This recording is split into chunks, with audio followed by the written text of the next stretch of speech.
This is Bringing the Darkness to the Light with Catherine Nadal, professional psychic medium. Today's guest is a giant on the guitar. Jimi Bell has used his talent to work with many top artists in the music and entertainment industry. Jimi has appeared in the 1986 Michael J. Fox and Joan Jett film Light of Day, where he was both a performer in the movie and he played on the soundtrack. And his band toured with Joan Jett and the Blackhearts. During today's interview, we will discuss his enormous career and current projects to include highlights, such as in 2020, Jimi was inducted in the New England Music Hall of Fame.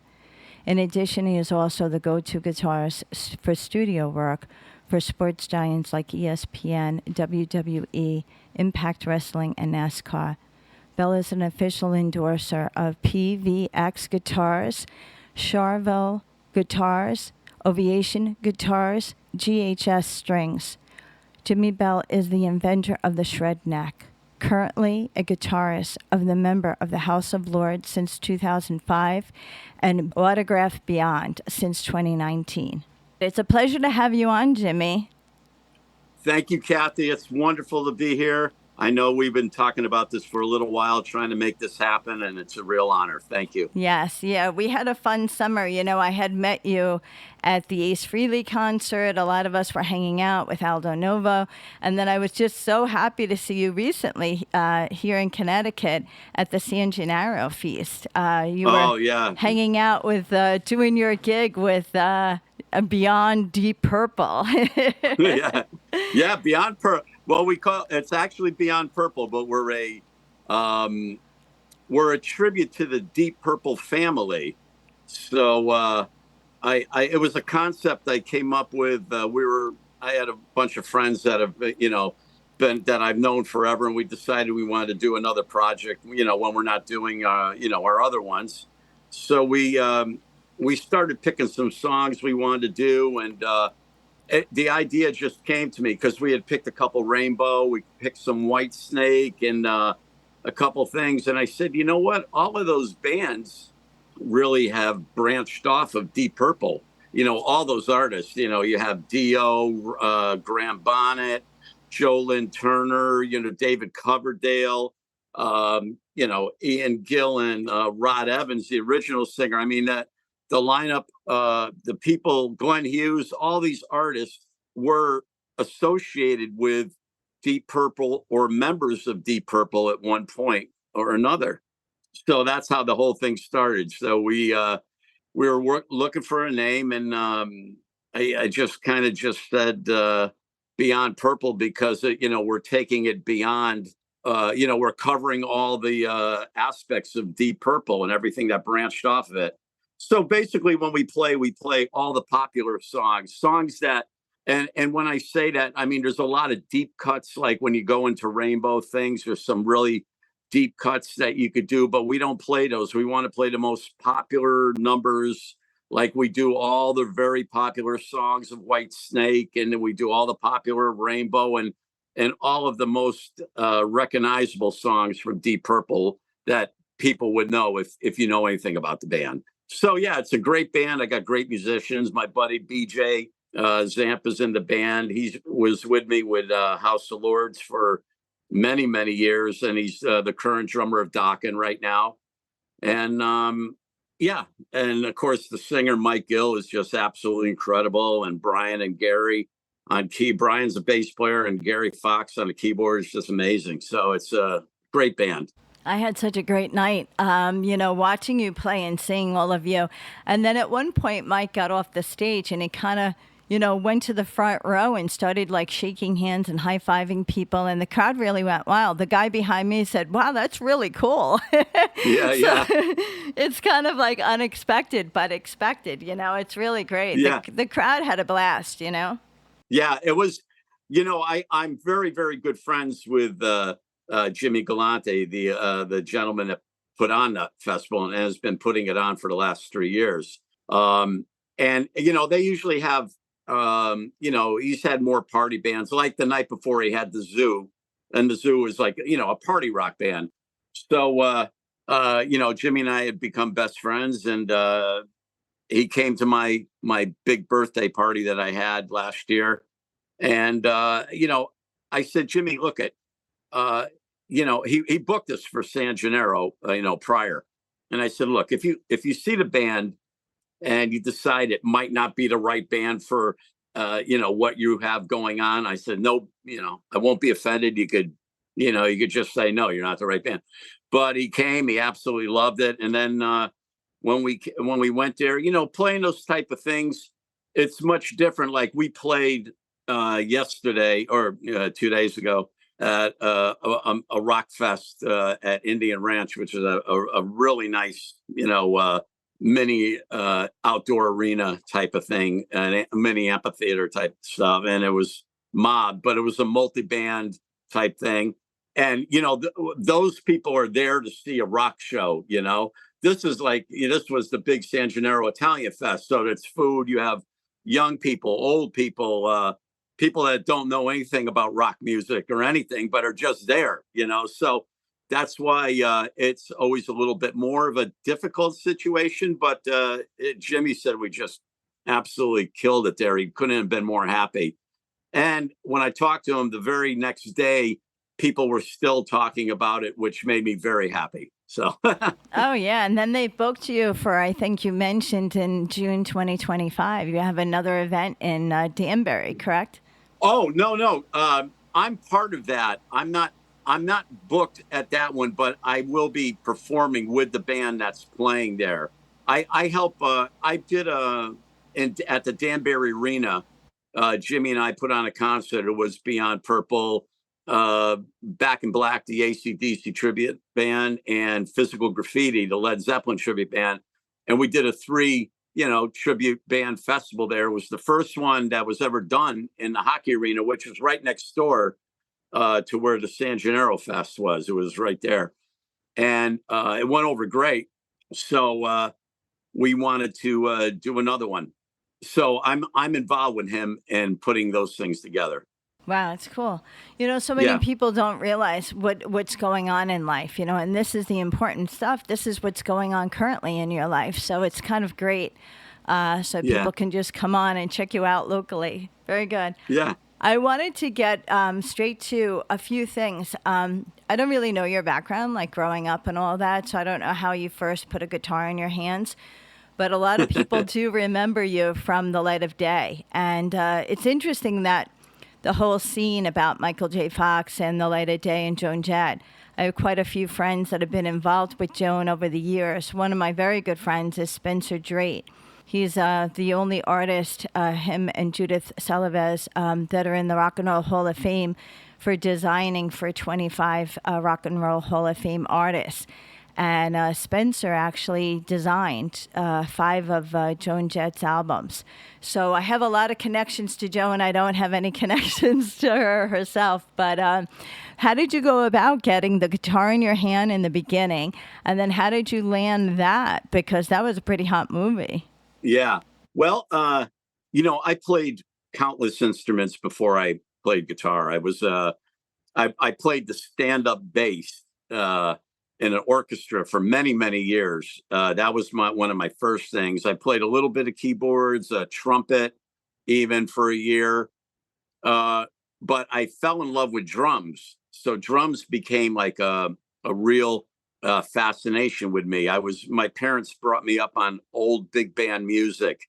So I was, obsessed with all the big band orchestras back, from the 40s, 50s, stuff like that. And I eventually, started jamming with, I was in junior high and I was jamming with some high school kids. I played drums between the age of 10 and 13. So one time, one of the guys that was in high school, they, were jamming over here at my house, and he left his guitar here, but he didn't even put it away. He just kind of left it leaning against the amp. And because he was coming back the next day to play some more. So after he left, I picked up his guitar, and keep in mind, this was the early 70s, like 1973 or something like that. And I'm left-handed, but he had a right-handed guitar. So I held the guitar upside down and turned on his amp. He had a 1970s old Big Muff fuzz, and that was like the real happening fuzz pedal back in the in the 70s. They sounded the best back then, and I stepped on that, and I started hitting these notes, and I don't even know how to tell you what came over me. Something in my mind just, I don't know, just lit up, like a light bulb, and said, "Oh my God, I want to play guitar. I don't want to be a drummer." It was like that instant. So within no time, I had a scholarship for drums too from the Hartford Conservatory. I dropped my scholarship and started playing guitar, and I started seriously devoting my life to guitar from age 14 on. And I never put the guitar down since the day that I started like playing it. I was, people had said I was, borderline, obsessed with playing. But I mean, it really, and if you want to achieve a goal, you have to put the time in. You have to put all your time and effort into it. And I had it in my mind what I wanted to be as a guitar player. And back then, a lot of people ask me about my influences. Like my first influence on guitar was Johnny Winter. Now, even though Johnny Winter is a blues guitar player, Johnny had a real lot of fast chops. So I heard Johnny Winter play, and I was always attracted to the fast playing. There was something about it that I went, "Oh, wow, that's, amazing." Then I discovered Ritchie Blackmore from Deep Purple. And then as years went on, I discovered jazz guitarist Al Di Meola, and that's how I learned all my picking technique and everything. So I kind of took those three guitar players, Johnny Winter, Ritchie Blackmore, Al Di Meola, and squished them into a mesh, and that's how I created my style. And then afterwards, when Eddie came out, I started tapping. I knew what he was doing right away because Rick Derringer had showed me the trick, the two-handed trick, and so when I heard Eruption, I went, "Oh, there's no way Eddie's playing that. He's got to be using another hand." So I learned it right away. It was funny, but yeah. So it started like that, and then I just kept. I developed my technique very fast. Because I put the time in. Yes, the points of that story to me is so phenomenal. Is that knowing you had a scholarship, but knowing how you felt about the guitar overrode, your, and that to me is what you really call following your heart. Because on paper, something looks good, but your heart is telling you that's not where I need to go. Yeah, I can't even tell you what my parents were thinking when I dropped a drum scholarship from the Hartford Conservatory of Music.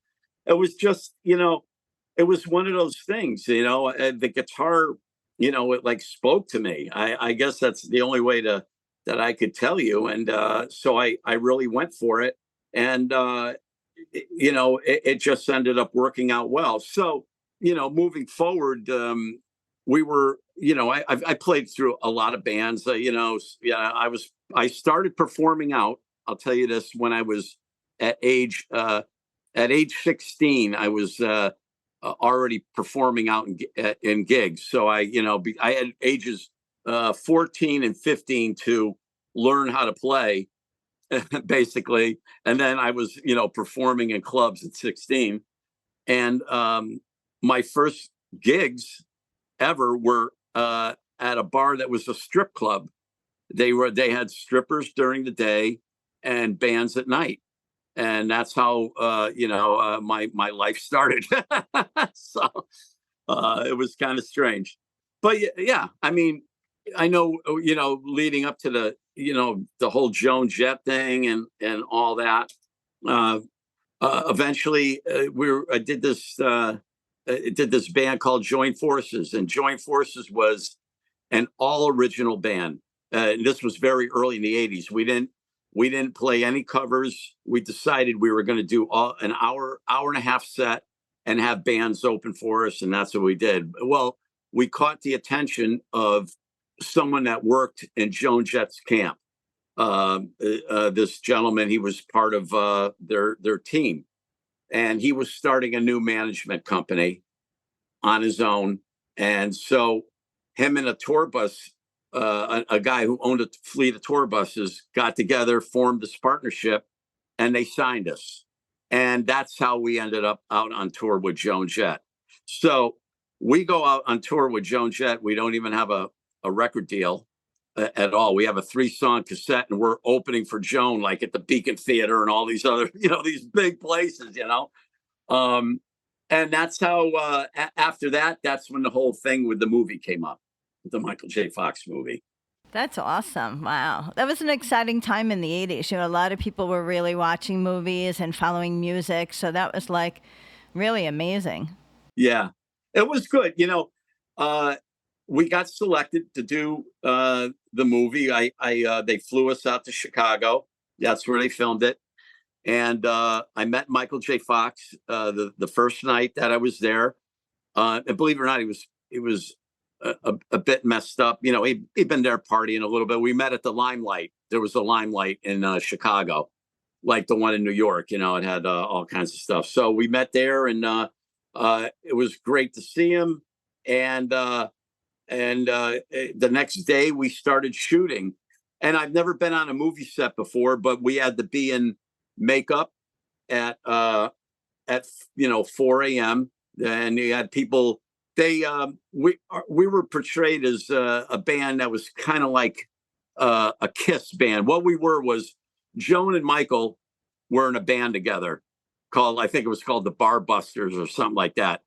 Well, we were called the Huns. We were like a heavy metal band, and Joan left her brother's band to join us. And that's the scene that you see in the movie, is when he comes into the bar and sees Joan up on stage with us performing.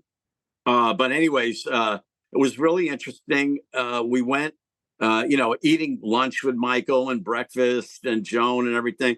And Joan and I had gotten very close when we were on tour, believe it or not. I was the only one in the band that she actually took time with and talked with.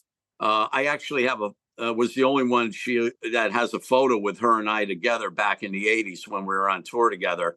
And we remained, friends. Like, I have my connections. Like when Joan comes into town, the publicist is still the same. And she, like, even last year, she came right off the tour bus, gave me a big, huge hug when she was out on tour with Bryan Adams. We have that type of relationship that no matter how long the years go by, we're always happy to see each other, because she's a wonderful, wonderful person.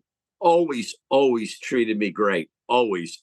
I can't say enough wonderful things about Joan, because she really is a sweetheart of a person.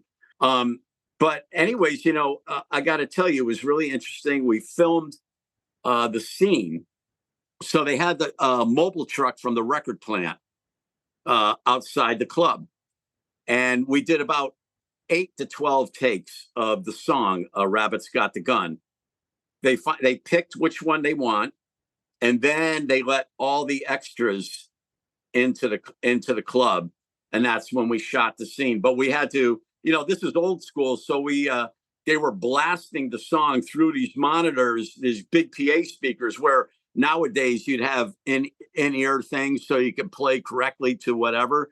We were listening to the tracks through this big PA, and I never played the same thing twice. So I didn't know what, I was listening to make sure that when I was doing a solo, my hands were at least following where they were on the neck, So yeah, it was one of the most interesting experiences in my life.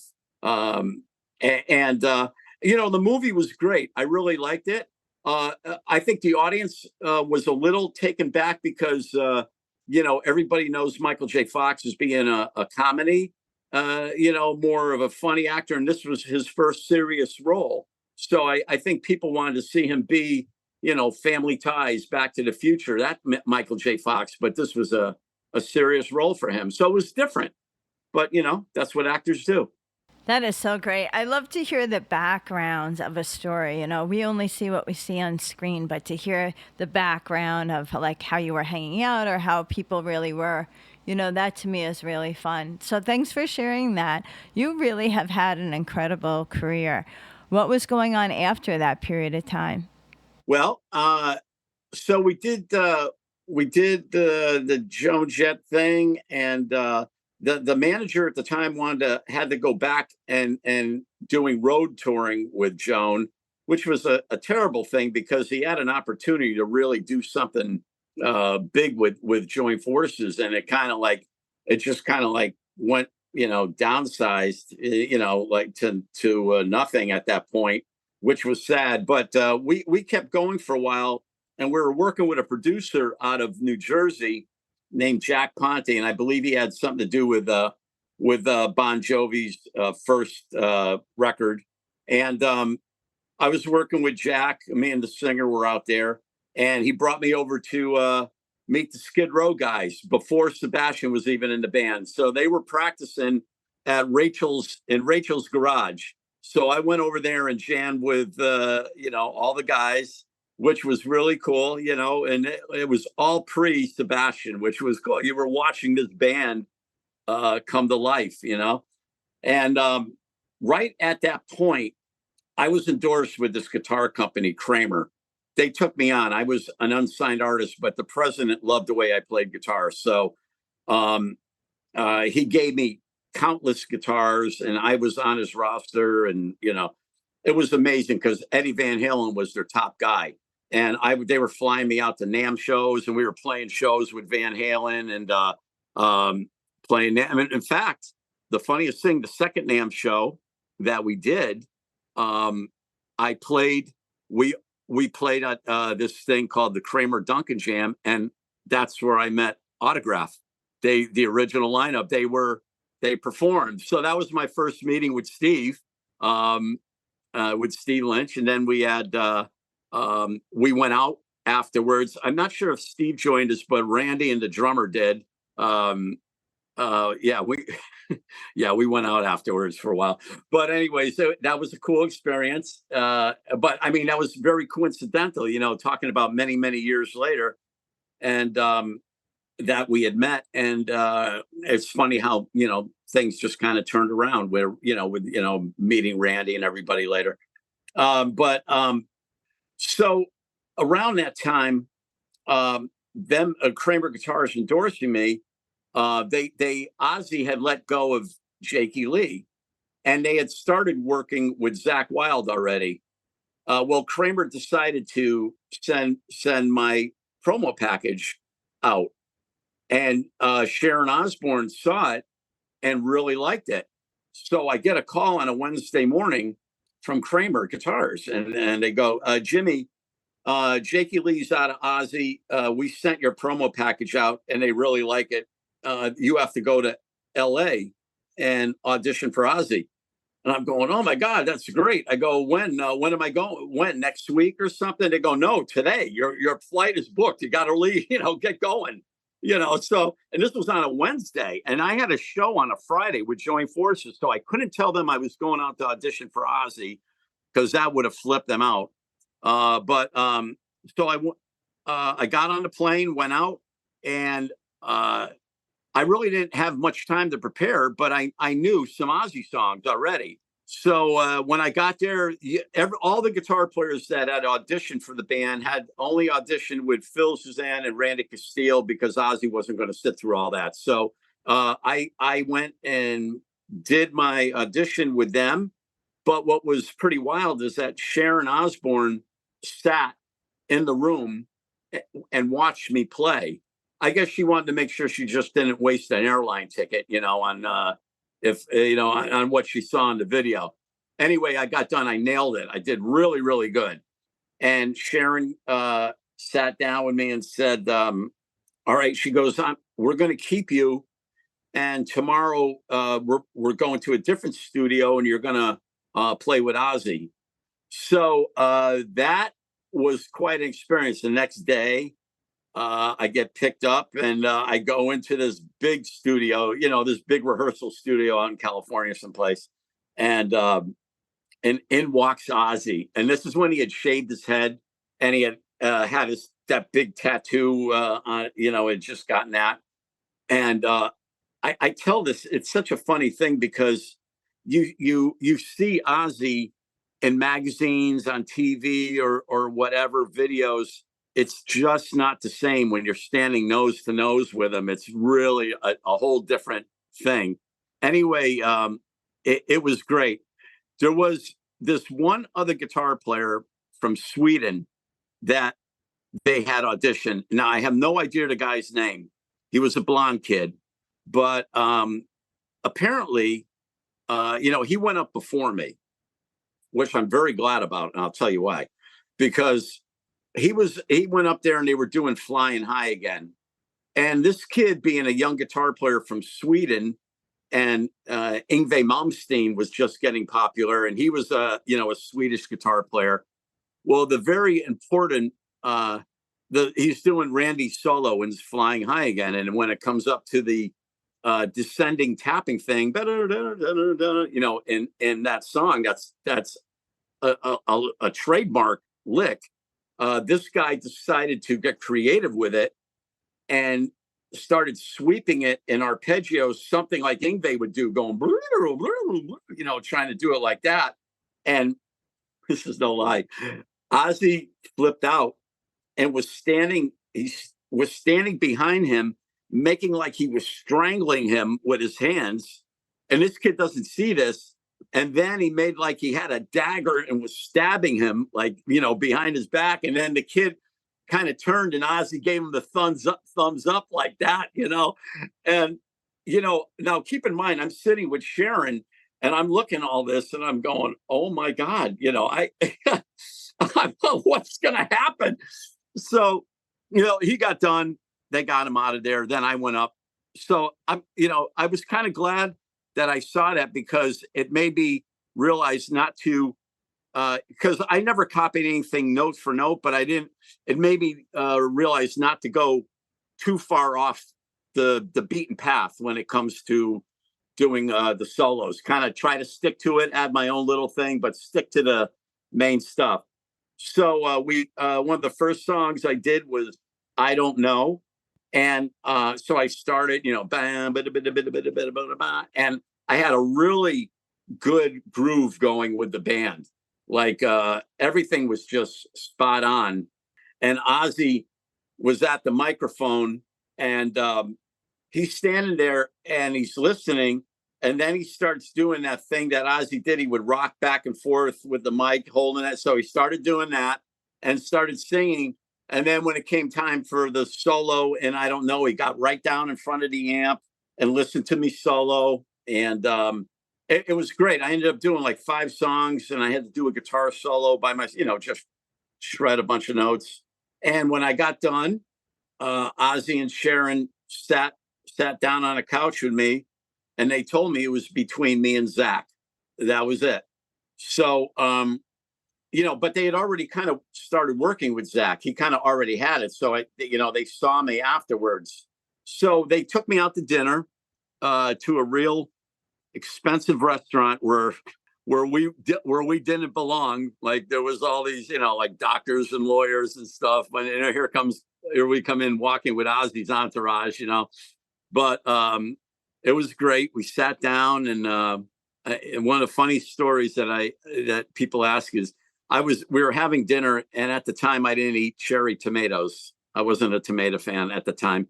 And my salad came, and I turned to Ozzy and I said, you want my tomatoes? And he says, no. So he's eating away, and I'm looking at, I turn and look my head. I'm talking to Randy Castile, but I see Ozzy, and all of a sudden Ozzy reaches his hand in my salad and starts eating my tomatoes with his hand. He starts pulling the food out of my salad. So that was pretty funny. So Sharon got him out of there because I think he was, he might have been a little high or whatever. It doesn't make a difference. I sat with the band, and after we got done, we went to Ozzy's, wherever he was staying on Sunset Strip. I don't know if it was a bungalow, a chalet, whatever. So we're sitting there in his living room, and I met Amy, the daughter that wasn't in the Osbournes, the girl that didn't want to be in it. And Amy was just a baby. I don't even think Kelly and Jack were born yet. They might have been, but Amy was very small. And Amy's sitting on Ozzy's lap. Now, Ozzy's in a chair. I'm on the couch, and we're watching MTV. So we're watching MTV. All of a sudden, Black Sabbath Paranoid comes on the TV. And he starts bouncing Amy. Look, Amy, there's Daddy on the TV, you know, like that. It was the cutest thing. It was a great moment. And I was just, you know, so blessed to have been there for that, you know. But later, so the guy, Randy took me out to the Troubadour. Yeah, I was out in California. I don't even know if I mentioned that, but yeah, they took me out to Troubadour. And then, you know, I guess after a while, you know, I went back to the hotel, and then I flew home the next day, and I hadn't heard anything, but I guess, you know, obviously they ended up sticking with Zach. And, you know, I understand it a lot because Zach was about, I think, 9 years younger than me. And also Zach looked a lot more like what Randy Rhoads looked like back then, you know, especially back then. You know, he was really clean cut, blonde. He played a Les Paul like Randy, you know, the whole thing.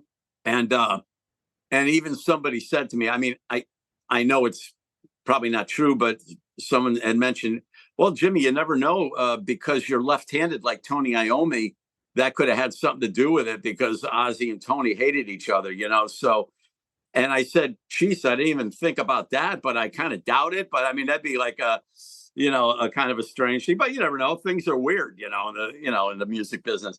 But anyway, it was totally heartbreaking. I mean, it really, I don't even know how to tell you the feeling that, you know, if I had gotten that, it could have changed my life. I don't know exactly how, because, you know, back then it was the 80s. I was partying, I was doing, you know, so who knows what would have happened to me back then if I had, you know, became Ozzy's guitar player and started coming into that kind of money or whatever. But later on, about a month later, I get a phone call, and there's this, you know, I'm in a small town in Connecticut, and there's this English gentleman on the phone. He says, "Is this Jimmy?" And I said, "Yes." He goes, my name is, this is Terrence Butler, right? He goes, "I got your video from Sharon Osbourne, and I'm putting together a different project, and I like the way you play. I'd like to, you know, get together with you." And I'm going, so my mind is spinning, and I'm going, Terrence Butler, and I'm going, oh my God. I go, this is Geezer Butler from Black Sabbath. I'm going like, you know, I'm starting like, I go, this is my favorite bass player in the world. I go, I can't believe I'm talking to this guy. So, you know, immediately my heart's going, you know, like pounding. I'm going like, and he goes, I'm going to fly you out to, I have a house in St. Louis. I'm going to fly you out there, and, you know, we'll get together, you know, talk, see what, you know, come up with, do some stuff. So he flies me out. And, you know, like when I flew to California, Ozzy's, you know, assistant picked me up, you know, like he did everybody. Well, when I flew to St. Louis, I get off the plane, and there's Geezer. You know, I wasn't expecting to see Geezer Butler standing there to pick me up at the airport. You know, that was just kind of like, oh my God. So the first thing we do, we go, he says, "You want to go to the pub?" And I go, okay. So we go have a beer, and then he brings me to his house. I think his wife Gloria might have had family in St. Louis. That's why they had a house in St. Louis as well. But he had a beautiful house, you know, gold and platinum records all over the place. So I was there a little bit. Next thing I know, I'm on a plane to London within like a few weeks later, and we start rehearsing and writing stuff. So that was a great experience for me. So here I am. This is when Geezer wanted to do something a little lighter than Black Sabbath. Not so heavy, but, you know, a little more melodic. In other words, not as heavy. So I did a bunch of stuff with him. Had a great band. One of the guys was the keyboard player, Jez Woodruff, who was Robert Plant's keyboard player. He actually wrote Little by Little and Big Log and, some of Robert's hits. And the singer was a gentleman named Carl Sentence, who has been was the singer for Helix. He's been with Don Airey, the keyboard player for Deep Purple and Ozzy and everything. He's been his singer. And Carl's been Nazareth's singer for many years now. So drummer was Gary Ferguson, played with Glenn Hughes and Eddie Money, all these guys.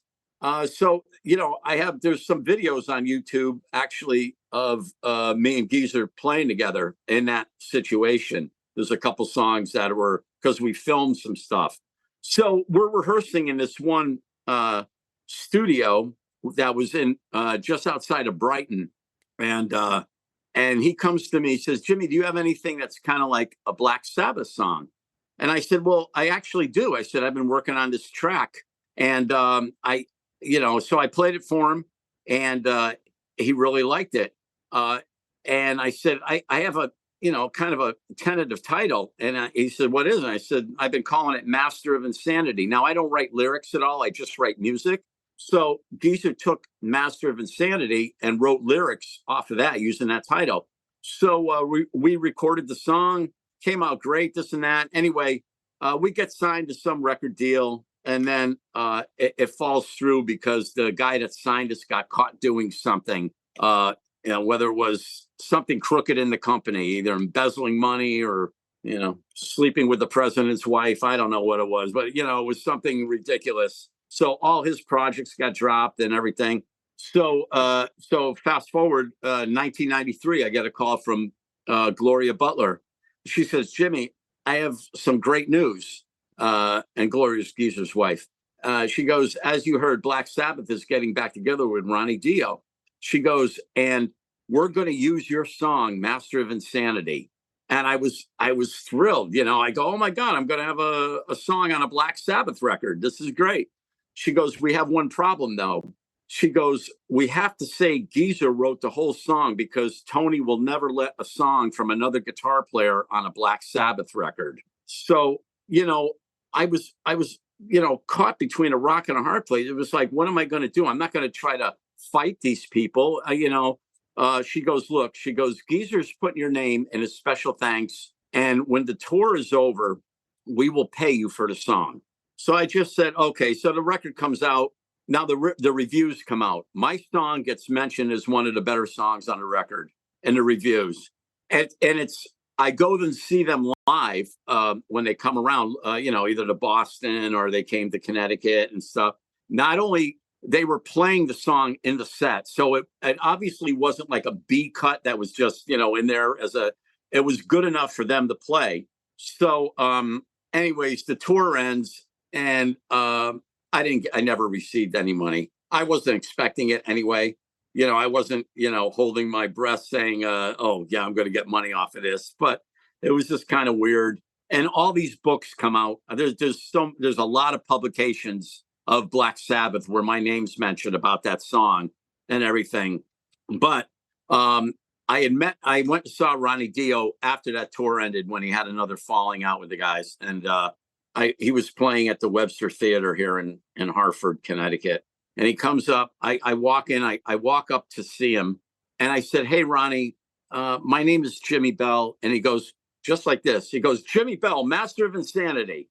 He said that to me. And I went, oh my God. I said, He goes, yeah. He says, we all know. He says, and he took me into a corner. And when I tell you the man was such a gentleman, he talked to me like 45 minutes. He was supposed to have dinner with people that won a contest. He blew them off and talked to me in this corner for like 45 minutes about that whole ordeal. And he says, I told them to pay you. I don't know what the big deal was. They should have just done that. Anyway, books.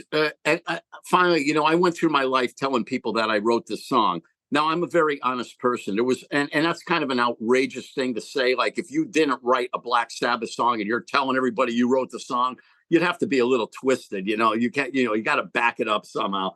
So anyways, this guy, he did it. All of a sudden, Ronnie writes it in a book. It comes out in a publication. And Ronnie says, one of the only lyrics that I didn't contribute to was Master of Insanity. That song was written by guitarist Jimi Bell and Geezer Butler. And I went, oh, Ronnie, I love you so much. Thank you, for doing that. And then last year when Geezer's book came out, Geezer finally admitted that I wrote the song with him in 2 spots in his book, which is great. So at least now it's done. It's sad, but yeah. So that took up a lot of my time, but I know that's a good part of my life anyway. That's a good story. Let me tell you, that is an amazing story. And I just love how, it's almost like justice is done. The universe really comes around in our favor. And we never know when it's going to happen, but it definitely did with you. So I love that story. Thanks for sharing. Yeah, thank you. So what was happening after that, Jimmy? Your career is just amazing. Well, I got to, it's pretty weird. I got to a point I came home, I had a lot of doors that were opened and shut on me many times throughout my life. And that's, that would have discouraged anybody. But to me, it never did. Like, for me to even have like the Ozzy door open and then it closed, and the stuff with Geezer unfortunately closed, the movie stuff,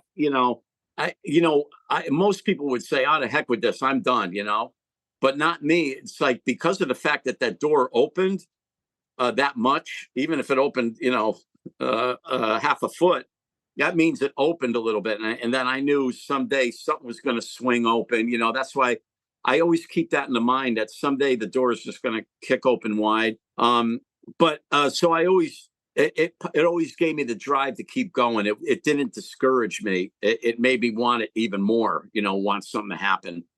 So late in 1999, I went to, I had an opportunity to join this band out of Germany, this heavy metal band called Thunderhead. They were kind of big over there. And I did a record with them along with BJ, the drummer who I was telling you about. That's, with me in House of Lords and Dokken and stuff. And we went over there and we did a tour with Metal Church. And while we were out on tour with Metal Church, they had the original singer, David Wayne. He came aboard for this one record. And David would come out and watch me play all the time. Well, during that tour, we had a double-decker tour bus. David, had me go upstairs and was talking to me. He said, look, I'm only doing this one tour with Metal Church. He goes, I want to do a solo album. He says, I want you to be my guitar player. He says, would you want to do this? And I said, oh, absolutely. So, the tour ends, and within no time, David calls, and me and BJ go to work on David's solo record. So we go out to California, did this whole record that we wrote. And the album is called David Wayne's Metal Church. The title of the record's Metal Church. It's kind of, you see what I'm saying? All these things on how, the band situations, So, yeah, so it was David Wayne's Metal Church. So they get complicated, trust me. You know what I'm saying.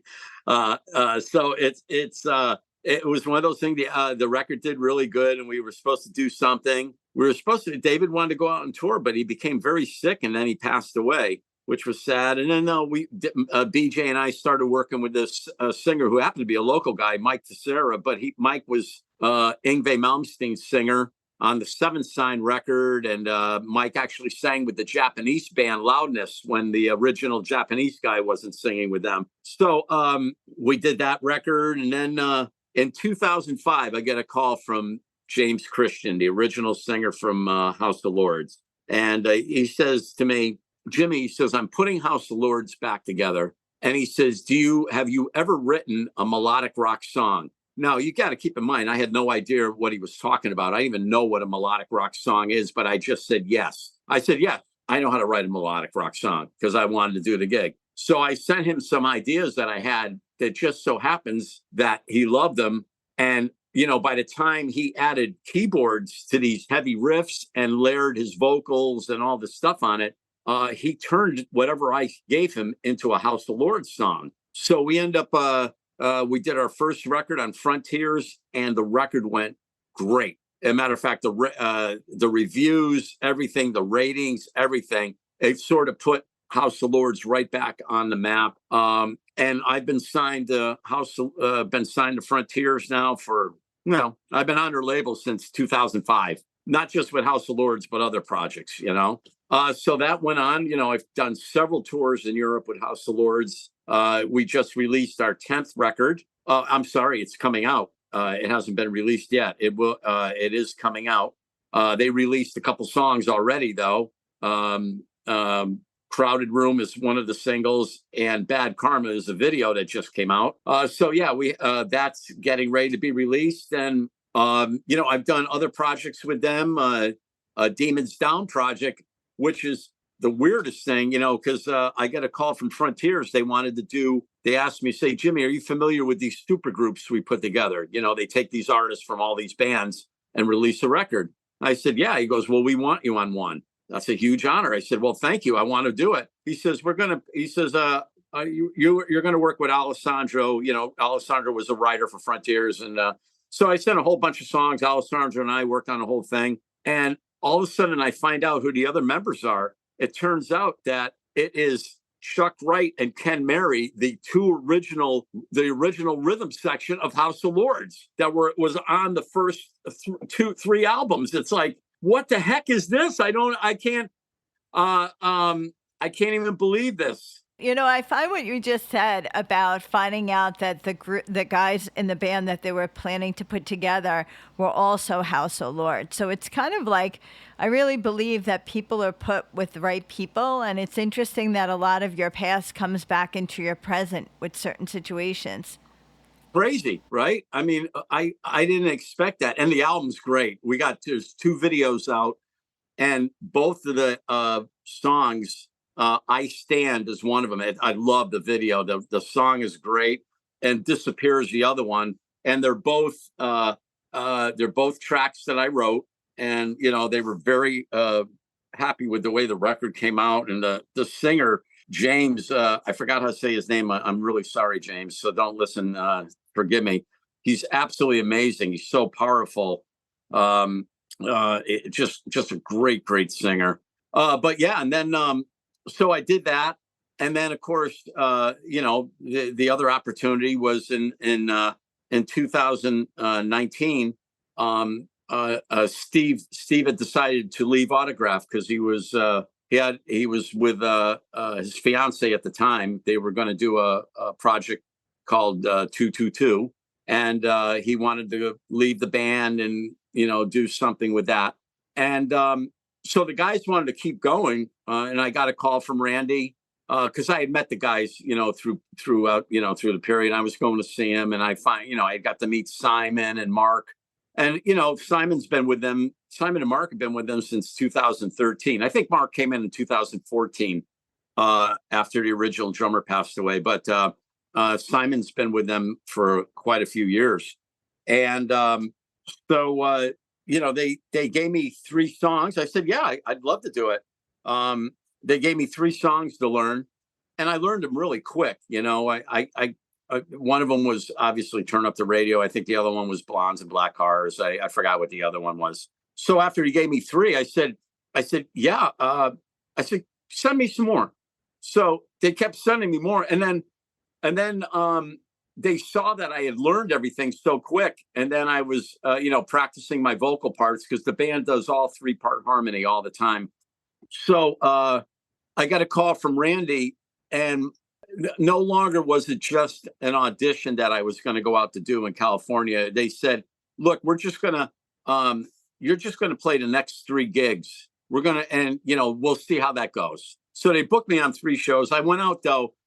It was so weird. I went out and I get on stage with the guys, and I knew everything so well that as soon as we started playing, it felt like I had been in the band for years. It was one of those weird situations where they weren't like strangers to me, like I wasn't like uncomfortable playing, wondering what they were thinking. It was kind of like, it was almost like, yeah, I've known these guys for years, Deja so vu. that's how it went.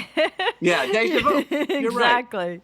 And it went great. Simon, within 1 song, they knew that I was going to be their guitar player. And then the next day they made the announcement. And it's been a great run. I have a lot of fun with the guys. And it was just so sad when Randy passed away, because honestly, Randy and I were very close. Even though we were together, I only had a few years with him. we became the best of friends, on and off stage.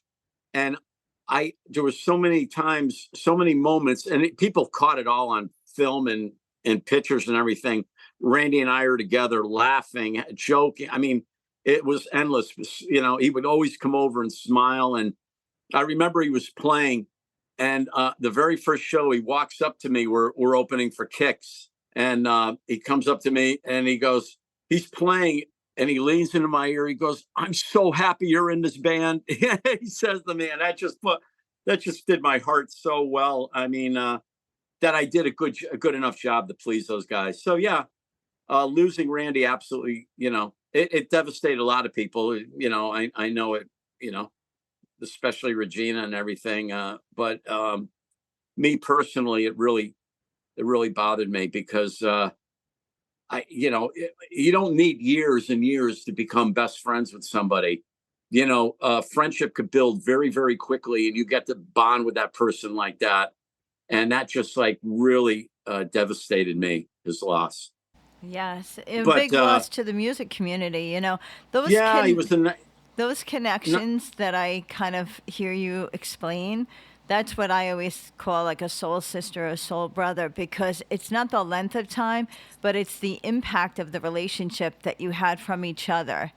yeah, it was like every time I wrote something, I'd always send it to Randy, and he'd always like flip out because I write a lot of songs. Like we had gotten signed to Frontiers, and we released an album called Autograph Beyond. As funny as I came up with the title for it, Beyond, because we were moving the band forward, and Randy played so good on the record. He put his it's so weird. I don't even know how to say this, and I don't mean this in any way. He played so great on this record as if it was his last record. And there's some bass lines that he does that are just phenomenal. And honestly, I was so grateful that to have him play this whole record, because he was in charge of doing everything.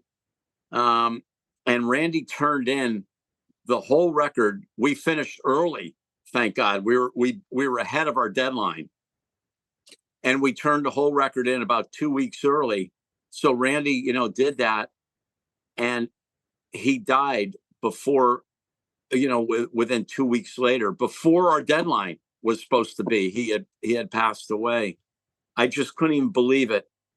It's like I was, it crushed us. I mean, I'm not speaking just for myself. Simon and Mark had such a close relationship with Randy. We were all, best friends. But, for me, like I said, even though it was short, we got close really fast. And that's, it really hurt for me to be away from that he's not with us. I look over, whenever we play, I look over and I love Steve Unger. He's great bass player, great singer, but you always look over. It's not like when you replace somebody and they're still alive, because they couldn't do their job or they didn't want to do their job, and you're there to, continue the job.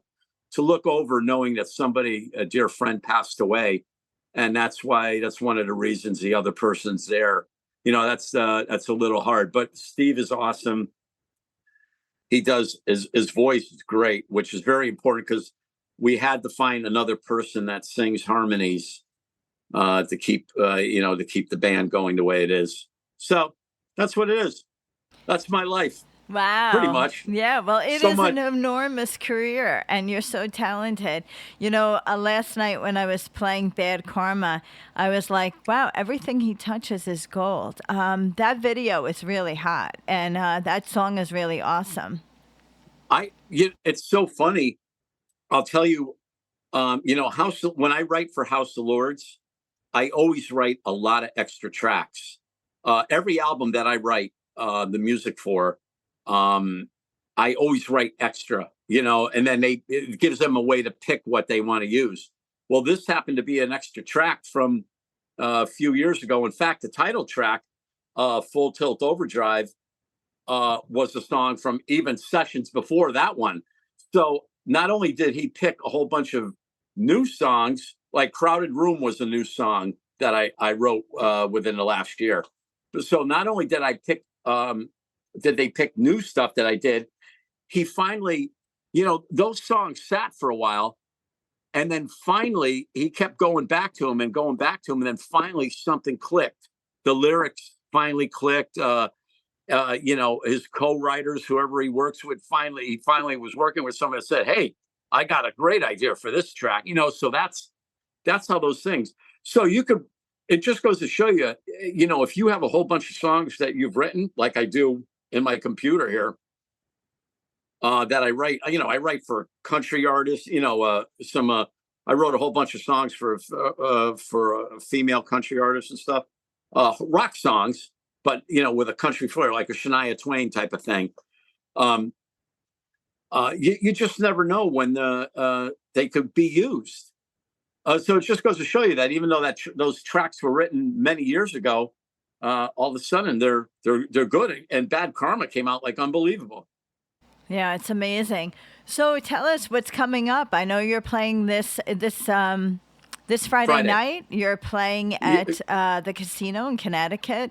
Yeah, we're at Mohegan Sun with Autograph Beyond, and we're really excited. I've done one show back on the road since everything got settled. We do a lot of shows with Slaughter. Mark Slaughter and I are very close. Him and I are very good friends. Like always, we could talk or do anything. I love playing with those guys, Dana Strum and Jeff and Jordan. I mean, you couldn't ask for a better group to be performing with all the time. This one is on our own. So we're doing that. And I have a whole bunch of the autograph shows. So, we got that. And then I have, they're talking about some House of Lords dates. Now, House of Lords hasn't toured in quite a while.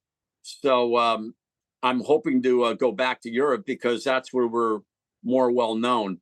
We usually go tour over in Europe. And, I've played all over the world with House of Lords.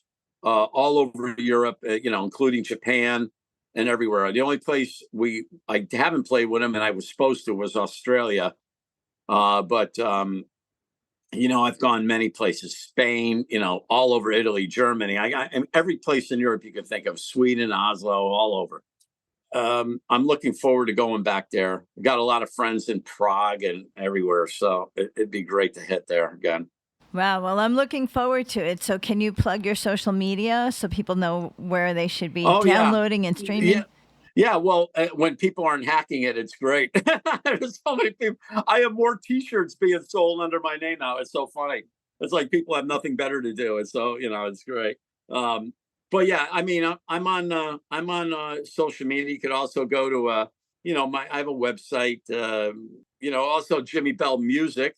Is available, and JimiBell.com is the website. I'm all over, and I'm easy to find. I like interacting with people. I'm very, very, I always have time to talk to people. Always have time. Like if I love fans. I love people. So I always, I'm very happy to shake hands, say hello, sign something. I have constantly people bring me records to sign at other shows. Like if I'm playing with Autograph Beyond, a lot of times people will come with all the House of Lords records and want me to sign, or my Max Explosion records. So that's I have no problem with that. Taking pictures, it's fun for me. That's so awesome. But you're a fun guy. So I wanted to say thank you so much. I'm glad we connected. I'm glad we got to get the interview done. We're going to roll out with your song from the House of Lords, Bad Karma. Thank you, Jimi. Thank you so much for having me on, Kathy.